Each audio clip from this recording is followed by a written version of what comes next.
Everyone says that. Do you say that sometimes? I know I do. Well, in Luke 10, there were two sisters, Martha and Mary. And the scripture says that Martha invited Jesus into her house. Wasn't that nice?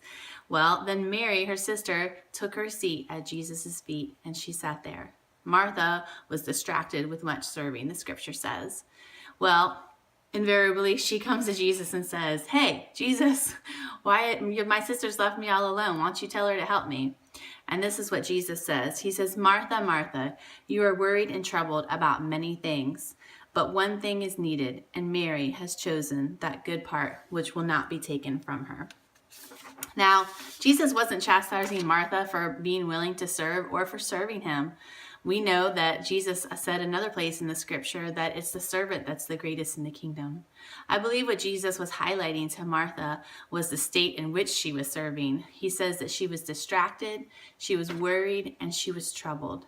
But Mary had chosen a good part. Now, that word part is the same word for partake that Paul uses in Colossians 1 when he says that we are qualified to be partakers in the inheritance of the saints of light. You see, beloved, you have a portion, you have an inheritance in the kingdom, and so do I.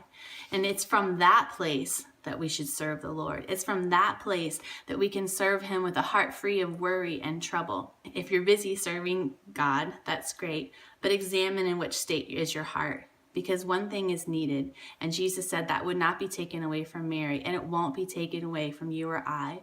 So let's sit at his feet and be under his word, and let's serve from that place, that portion of inheritance that we have that's only found in our beloved Messiah, Jesus.